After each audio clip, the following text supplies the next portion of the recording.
Hello, I'm Aaron Miller, the Medical Director of the Corinne Goldsmith Dickinson Center for Multiple Sclerosis at the Icahn School of Medicine in New York, New York.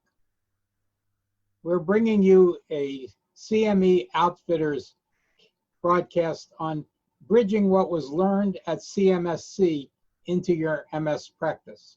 So the exciting CMSC meeting, that is the meeting of the Consortium of MS Centers, was held in Seattle in May 2019. In this section, we're going to be talking about biomarkers for the diagnosis and prognosis of MS. And our learning objective is to evaluate the latest advances in diagnostic modalities and biomarkers of disease activity to guide clinical decision making. This has been a very hot field in MS research in recent years, with particular focus on one biomarker known as serum neurofilament light. Let's begin with a case. This is a case of a 42-year-old man with relapsing remitting MS who was treated with interferon beta 1A. He developed new clinical symptoms, including cognitive complaints and sensory symptoms in his legs. His brain MRI revealed an enhancing periventricular lesion. His serum neurofilament lights were markedly elevated at 218 picograms per milliliter, whereas normal with that assay is less than 8 picograms per milliliter. As a result of this elevation in his serum neurofilament lights, he was switched to natalizumab. His disease course stabilized, and his follow-up serum neurofilament level was 12.6 picograms per milliliter, virtually normal. He then seroconverted to JC virus antibody in a high titer, which resulted in his being switched from natalizumab to fingolimod. Subsequent neurofilament light in the serum has ranged between 12.8 and 18.1 picograms per milliliter through 2018. That's over about an 8-year period of time.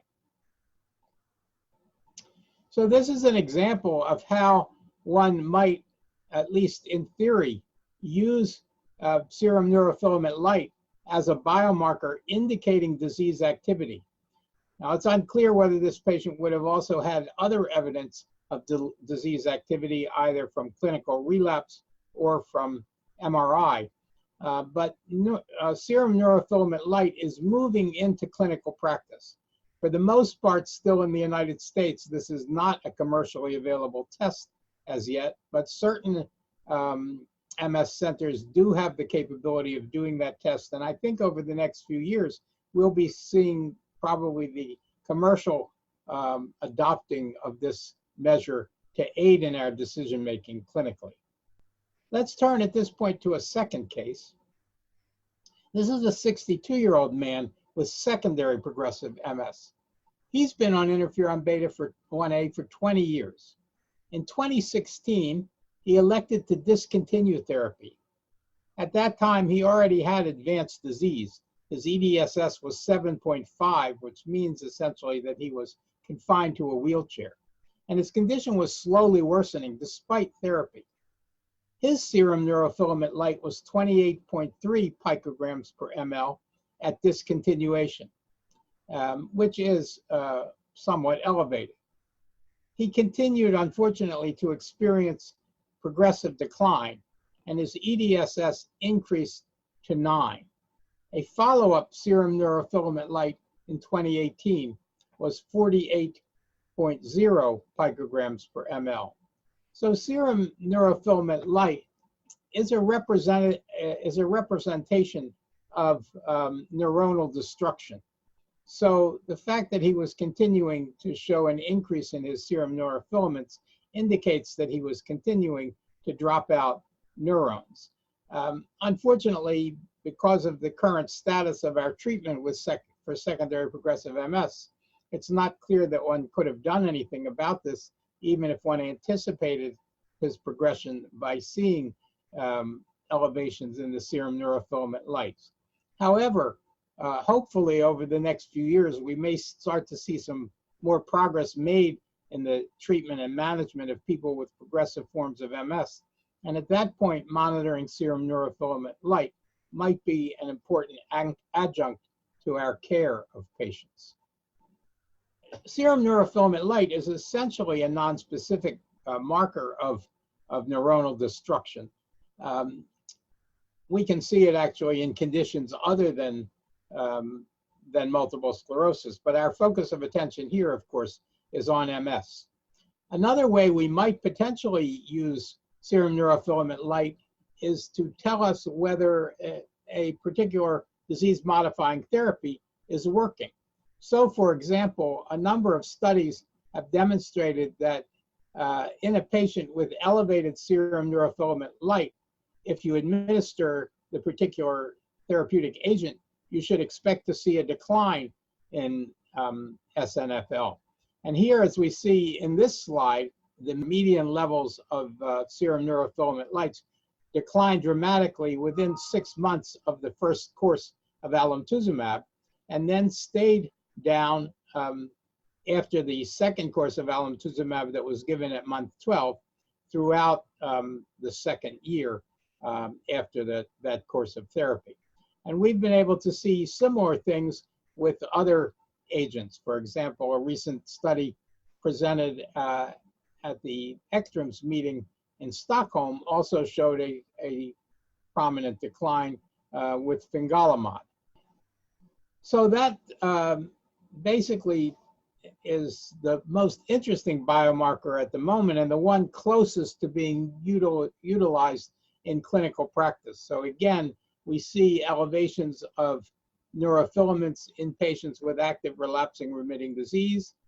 The levels are elevated also in people with progressive disease. We can potentially use neurofilament light determinations to tell us whether a medication is working. We've seen other presentations at other meetings in which obtaining a baseline neurofilament light has prognostic information about the subsequent development of progressive disease. We can use potentially serum neurofilament light after 6 months or a year of therapy to predict whether that therapy is going to be effective over the next few years. So this is a field which is rapidly moving. We still have much to learn at an individual level.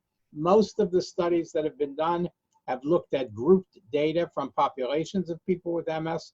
What we really need, I think, over the next few years is to see how measurement of serum neurofilament lights, if it becomes commercially available, will aid us in the management of an individual patient.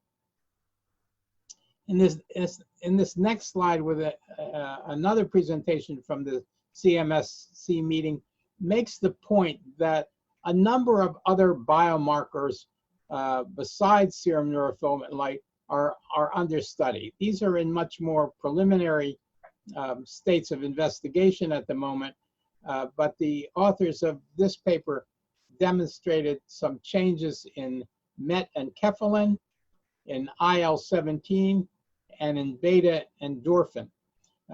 In the case of MET enkephalin, this substance was significantly reduced in MS patients, and in their study, the authors found that the use of low-dose naltrexone was associated with a restoration of MET enkephalin levels, even more so than one saw with the disease-modifying agents dimethyl fumarate and glatiramer acetate. I would look for this work to be reproduced by other authors, because up till now, the utility of low-dose naltrexone in clinical practice has not really been established. With IL-17, the serum concentration was raised in patients who were being treated with glatiramer acetate, and in particular with patients being treated with dimethyl fumarate. Beta endorphin was slightly elevated in MS patients, but no significant differences were found between the treatment groups. So there's much still to be learned about biomarkers, but keep your eyes and ears open over the next few years, especially with regard to further developments in the serum neurofilament light area.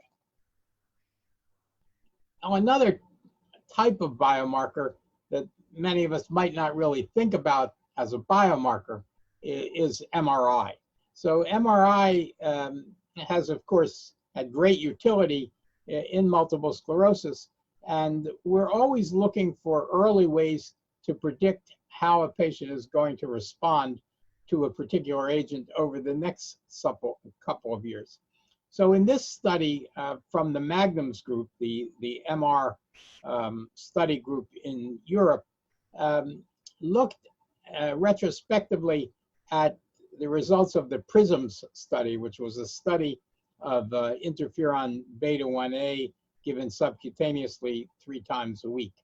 And what they did was they looked at the score at 1 year in a rating scale of the MRI, and they found that looking at the score at 1 year was a good predictor of the continued response to treatment. So if patients had a low Magnum score, the patients were likely to continue to do well. If they had a Magnum score of 1, their hazard ratio was increased to 1.54 compared to those with a Magnum score of 0. And patients with a Magnum score of 2 had a hazard ratio of 2.14 compared to those with a score of 0. Another potential indicator of a worse prognosis might be the presence of persistent black holes, T1 hypointense lesions. The authors of this study, however, did not find that the presence of black holes related to a worsening of physical function over time, but they did notice that there was a correlation between the scores on cognitive testing, including the single-digit modality test and the brief visual spatial memory test. So these were a couple of indicators that black holes are not good for your cognitive function. Sticking with this MRI story as a potential biomarker and turning to progressive MS, specifically primary progressive MS, this longitudinal study by Rothstein and colleagues looked at gray matter volume in PPMS, and they assessed the increase in the rate of tissue damage loss in both the cerebral cortex and the deep gray matter nuclei over time. The authors found that the gray matter tissue loss was much better correlated with clinical and cognitive disability than was the white matter lesion load. And this has been consistent with a number of earlier studies in the literature. So over the last few minutes, we've been talking about the latest developments in biomarkers. We spent a lot of time talking about serum neurofilament light and how that might be used in clinical practice should it become, or I might say when it will become commercially available. We talked about a few other biomarkers that are under development, and then we emphasized the fact that MR imaging can also be considered to be a predictive biomarker for MS.